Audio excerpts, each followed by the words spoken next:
shall continue with our service, midweek service, Wednesday, the 8th of April, 2026.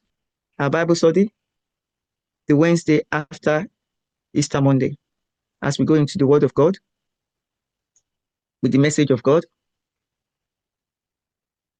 which is our sermon for this evening.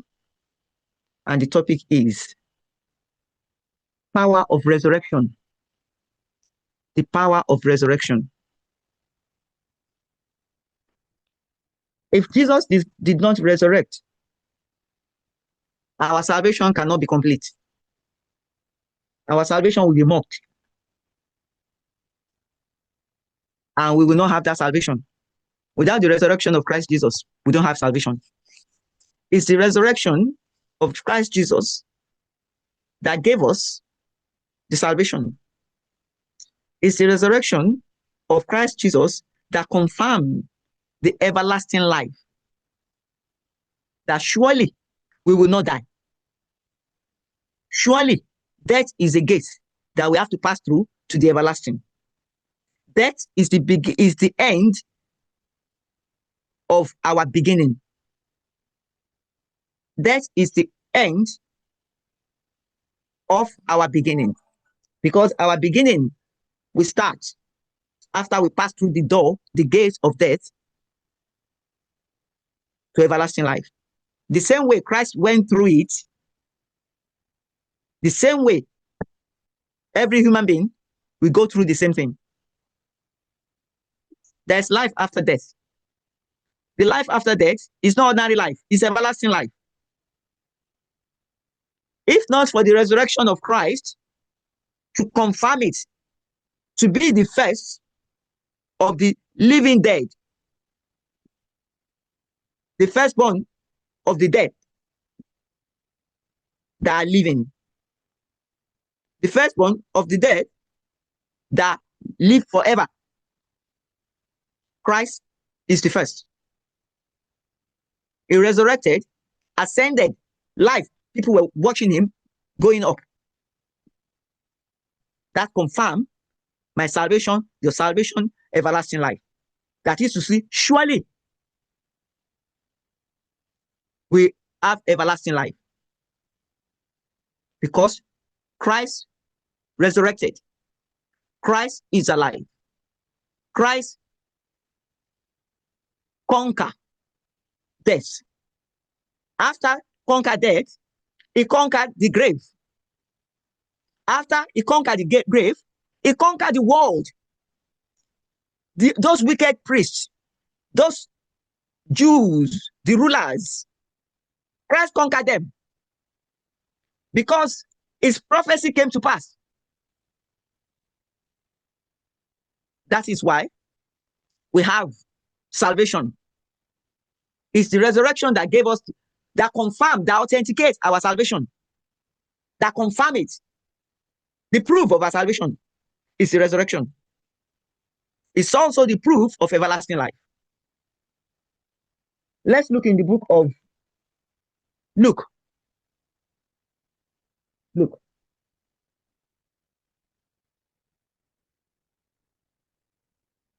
I'm taking Luke 24. Luke 24. I'm reading from 1. It says, now upon the first day of the week, very early in the morning, they came unto the sepulchre, bringing the spices which they had prepared, and certain others with them. And they found the stone rolled away from the sepulchre.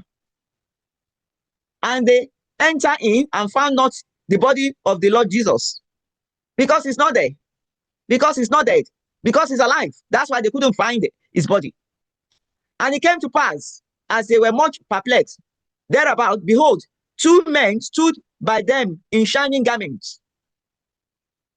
And as they were afraid and bowed down their faces to the earth, they said unto them, why seek ye the living among the dead? That it is not possible to find him here, because he's not dead. Christ was never died. He didn't die. He went through process. The same process that we will go through to go into the everlasting life. The gate of death. Gate of death is not death itself. Because when something is dead, it will permanently dead. So we only pass through the gate of death to everlasting. We are not dead. He didn't die. He went through a process. That's why I said to them, this building, I will dismantle it, break it down. In 3 days, I will build it, confirming that it didn't die. I will destroy it and build it in 3 days. It was a proverb that I can never be dead, but I will go through a process. He said, why seek ye the living among the dead? That is not a dead person. He didn't die. All those things that took him through, all those things that he went through, is just a process of cleansing of my sin and your sin. Process of sacrifice. That's what Christ went through. Christ didn't die. At any point, Christ did not die. He is not here, but he's risen. Remember how he spake unto you when he was yet in Galilee, saying, the Son of Man must be delivered into the hands of sinful men and be crucified, and the third day rise again.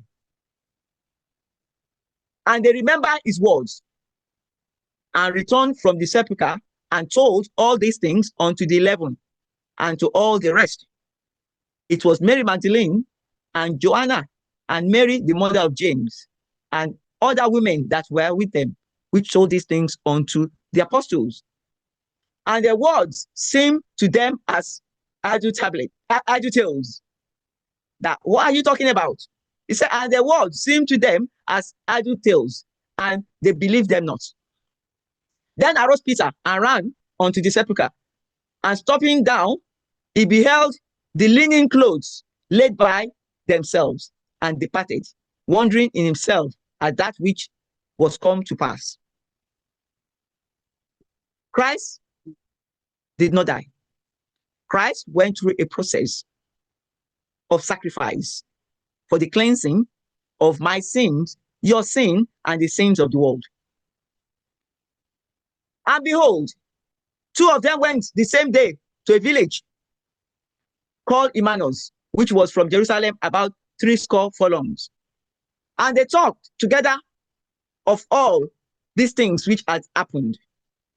And it came to pass that while they were communing together and reasoning, Jesus himself drew near and went with them.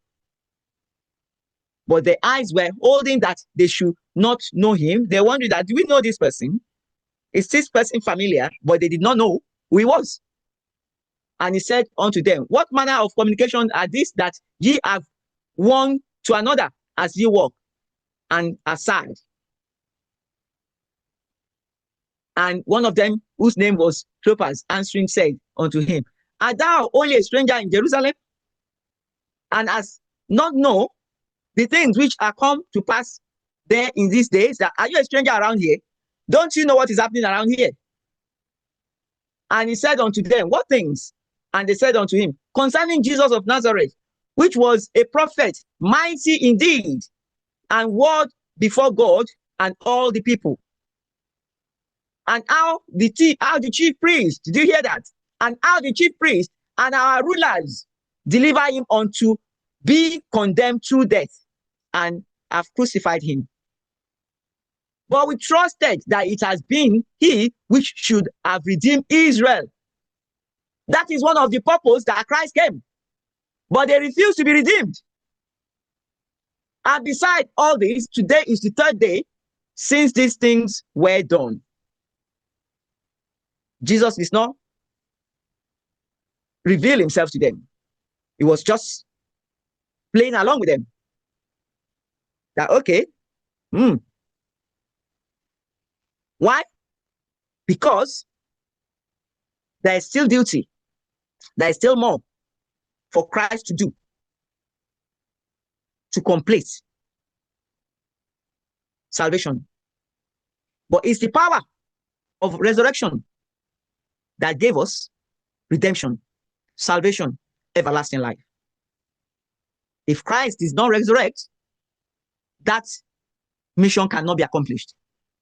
It's the resurrection of Christ and ascension to heaven that completes, that authenticates my salvation, your salvation, the salvation of the world, and everlasting life. That is the power of the resurrection, to prove that, yes, Christ liveth. Christ liveth.